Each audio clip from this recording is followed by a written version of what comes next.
সাতক্ষীরার আশাশুনি উপজেলার আনুলিয়ায় খোলপেটুয়া নদীর বেড়িবাঁধ ভেঙে প্লাবিত এলাকায় চিকিৎসা সেবা সহ ত্রাণ ও ঔষধ সামগ্রী বিতরণ করেছে কোস্টগার্ড।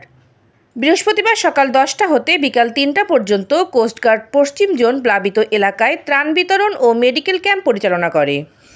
ক্যাম্পে সার্জন লেফটেন্যান্ট রায়হানুল জান্নার নেতৃত্বে 3 শতাধিক পরিবারকে চিকিৎসা সেবা ও ঔষধ প্রদান করা হয়। একই সাথে 250টি পরিবারের মাঝে ত্রাণ বিতরণ করা হয়। বাঁধ ভেঙে গেছে, বাঁধ ভাঙার পরে অনেকটা ঘরবাড়ি ভেঙে গেছে। ভেঙে যাওয়ার পরে কোস্টগার্ড এসে আমাদের চিকিৎসা সেবা দিচ্ছে, ত্রাণ দিচ্ছে। তাই কোস্টগার্ডকে ধন্যবাদ।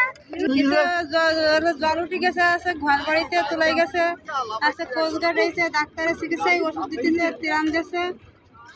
আশেপাশে চারিপাশটা সব জল বুঝায়।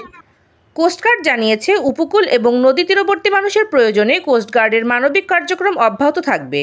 আমরা যথাসাধ্য চেষ্টা করছি এই চিকিৎসা দেওয়ার জন্য আমাদের পক্ষ থেকে, এবং আমরা এখানে কিছু ত্রাণের ব্যবস্থাও করেছি। এখানে আমরা দেখেছি যে এলাকাটা প্রচণ্ড দুর্গত এবং এইখানে অনেক ঘরগুলোই পানির নিচে এখনো আছে, যেগুলো মেরামত করা এখনো সম্ভবপর হচ্ছে না, কারণ এখনো বাঁধের নির্মাণ প্রকল্প চলছে, এখনো সম্পূর্ণ হয়নি।